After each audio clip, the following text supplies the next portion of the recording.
You must be fully qualified with an up-to-date certificate to work on a Scottish ferry, should the same rules apply to housing.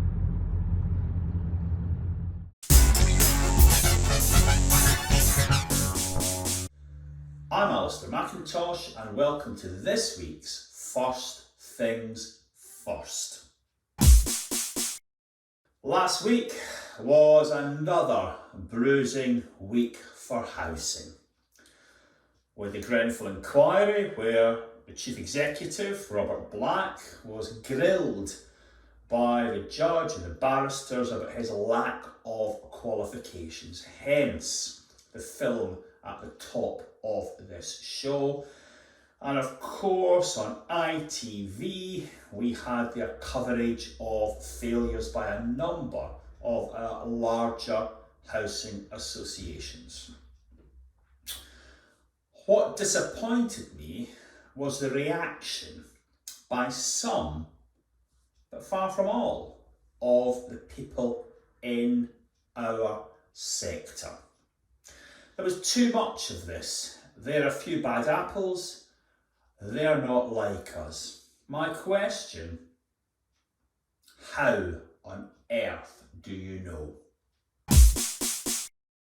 I also didn't appreciate some of the simplistic solutions that were being punted on social media.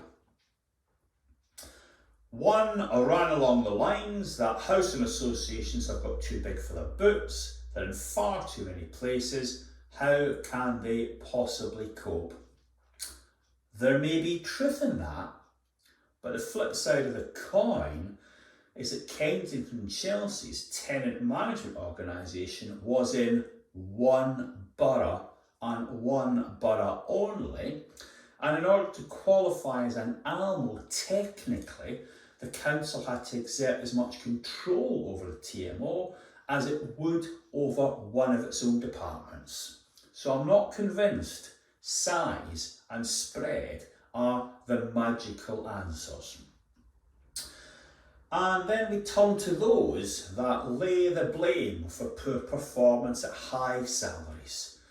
Have some of the association chief executives got out of touch?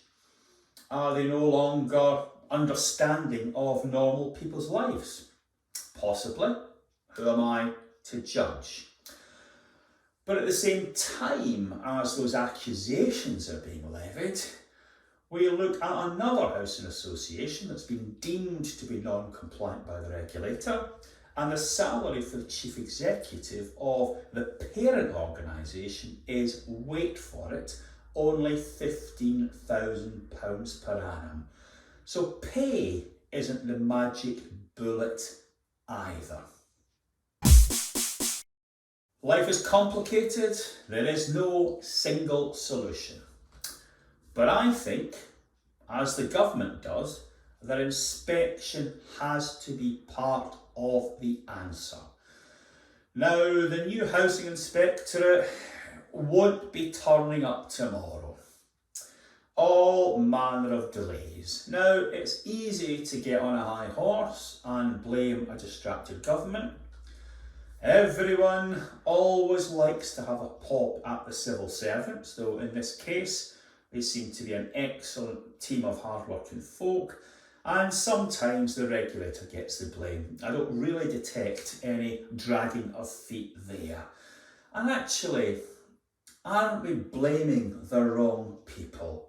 Surely it's our job to inspect ourselves and get in ahead of the media and start to build trust, because if we're not trusted, it's very difficult to make the case for more resources in the sector. And I fear that resources and cash actually are a big part of the problem.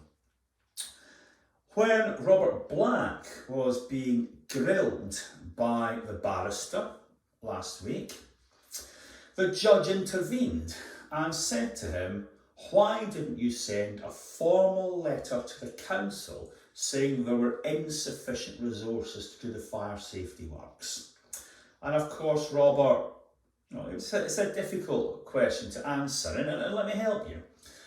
When I first started in housing in the early 1980s, the director of housing was a Polish war hero, Les Fazowski, cut a commanding figure right throughout Camden, and he led the initial induction sessions. And what he always told us was a memo is great for covering your back, but it doesn't solve a problem. So what possible use would that note from Robert Black to the council about lack of money be?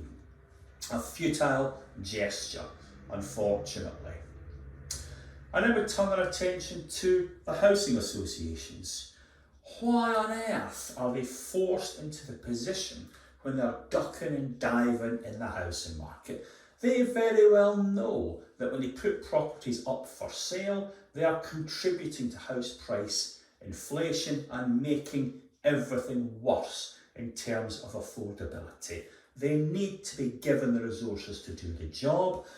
I mean, you look at that situation ITV are covering, how have we got into the position when we've got to do stopgap repairs to an estate that requires regeneration? So we're doing works to properties that won't exist. Futile memos at the council, good money after bad in some regeneration estates. Saving money doesn't, in the end, save money. Thanks for your attention, and I hope to see you all again next week.